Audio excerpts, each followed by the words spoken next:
Hey guys, Derek here from the Community Brew Shop. We're here today at Picaroons doing a collaboration. This is Kevin Dooley, a friend of mine and old-time home brewer who's now working on this bigger system here.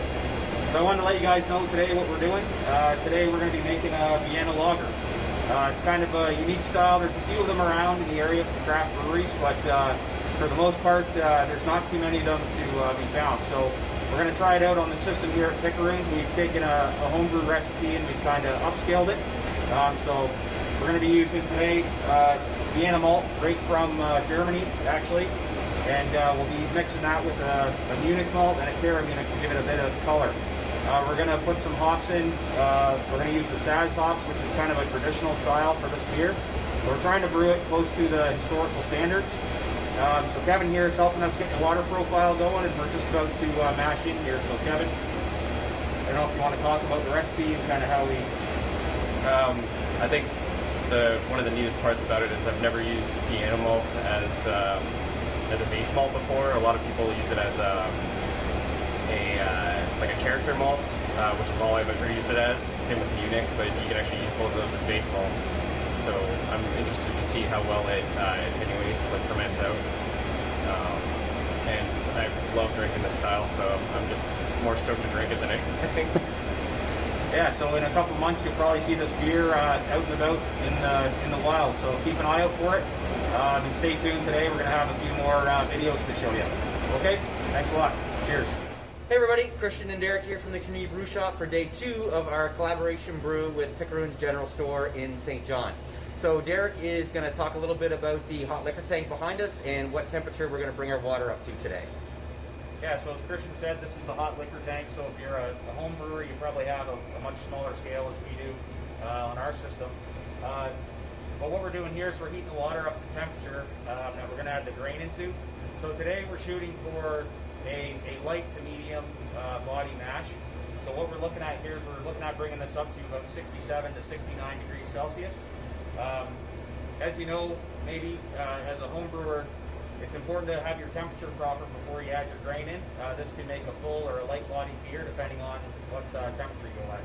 Technically, a higher temperature will usually lead to longer protein strands in your beer, which will give you a more full body beer like you might find in a stout or a porter, that kind of thing. But today we're brewing a fairly light, a lighter mouthfeel kind of batch, so we're going to shoot for around 67 to 69, which is kind of the historical standards for this beer. Perfect, so stay tuned throughout the day, Facebook and Instagram, and follow along. We're going to have a lot of fun.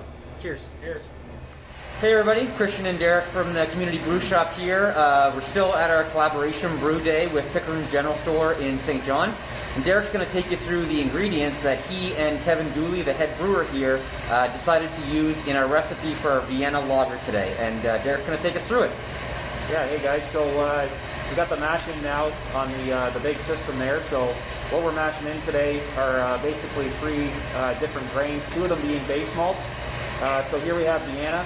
Because we're making a Vienna Lager, we used a heavy dose of this. This is the majority of our malt that we're using today. It's supported by this Munich malt. These 2 are very similar. Some people argue that there's not much difference between them. They are malted a little bit differently. So we want to give the recipe a good balance. So we usually layer our flavors when we design our recipes to give that kind of all around good taste to it. So we have a lot of Vienna going in today. Some Munich malt again, which is very similar, and then we finally go to the last one, which is called Cara Munich, and this is roasted a little bit longer to give the Vienna Lager that nice red color that everyone kind of comes to understand. So that's in the mash tun right now. Kevin's up there working away. He's actually doing the sparge, and when it's in a boil kettle, we're going to add these in. These are the Saz hops, and they add a little bit of a spicy, kind of earthy tone to it, not too spicy. It's not to overpower the grains. It should be fairly balanced when this beer is done. So we're not adding a ton of hops compared to the amount of malt that we have, but it should be an overall balanced beer. We're going to finish it off when we condition it. We're going to use this W34-70. Sorry, it's a safe lager from Fermentus, and we carry this at the store in the homebrew size. This is a big block you can buy if you're doing a big batch like we are today. This is going to ferment the beer really clean, and we're at cold conditions for a long time. Hopefully you have no yeast flavor, and that's kind of the purpose of a lager yeast. compared to an ale. So that's what we got today. If you guys have any questions, feel free to reach out to us on our social media channels. We can downscale this recipe if you've been interested in making a Vienna, but you haven't really pulled the trigger on it. We have all this stuff at the shop you can buy, and again, we're supplying everything today for Picaroons. So I'll turn it back over to Christian. Perfect, Derek. Thanks for taking everybody through that. So as Derek mentioned, all the ingredients are in stock at the store. We try to keep as much variety as we can on hand because no one likes waiting for orders. And we're here to service the community and service our customers, and it gives us a big sense of pride. And we're excited to be here today with Picaroons. So continue to follow us throughout the day. Facebook.com/The Community Brew Shop. Same on Instagram, Instagram.com Community Brew Shop. And again, pop in if you can. Bring your mask, of course, and we'll see you soon. Cheers. Cheers. All right, everybody. So we are just about done with our first brew day here with our Picaroons collaboration at the General Store in St. John, New Brunswick. So, Derek, what was it like, from the system that we have at home that we use for the shop?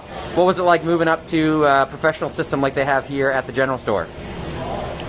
One thing I found here today was you probably find if you're a new home brewer too is to really know your equipment well. That's the difference between taking 4 hours or taking 10 hours to do a brew. Like Kevin here, he's pretty slick on this system here. Even like hooking up the clamps here today, we're fumbling around, that kind of thing, but he's got it down. So if you're familiar with your system, not only does it make less of a weight on your brew day, but it also helps you with efficiencies and like he knows the whirlpool, what speed to go at, that kind of thing. We don't always have those kind of benefits from home brewing. I mean, we can just close valves a little bit more or open them up, but I find I guess what I learned today was the better you get to know your system, probably the better your beer is going to turn out. That's why we wanted Kevin to help us out today because he knows the system. I forget how many brews this is today. 69. No, that was Monday. Okay. This is 72. 72. So yeah, he's obviously 71. Sorry. Okay. 72 tomorrow. Yeah.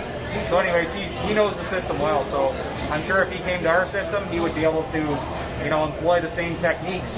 But you're also there's also a learning curve for the first time you use something. So that's what I really learned today. Everyone dreams of having these big systems, but I think first what you need to do is like kind of learn the process down first before you move up to something to get comfortable. And that's what we talk about a lot with our new brewers as well. Start with something small, and if you want to, there's lots of equipment out there to buy, but don't overshoot your goals, I guess, right off the bat until you kind of know what you're doing. Okay. Yeah, so use a Gatorade cooler and Gravity at home. So, yeah. So Kevin, what was it like to have a couple local home brewers in your shop today? Well, it was really nice to have Derek clean up the mash tun at least. So. I guess there's pros and cons for sure. So, yeah. Well, we really appreciate the collaboration with Picaroons, and this was a great experience for us. It's a great experience for our business. We had a lot of fun today. We learned a lot, and we're going to do it all over again tomorrow. So for Brew Day number 2, tune in tomorrow on our social media channels and of course on the website communitybrewshop.ca. And we hope to see you all tomorrow. So cheers. Cheers, guys. Cheers.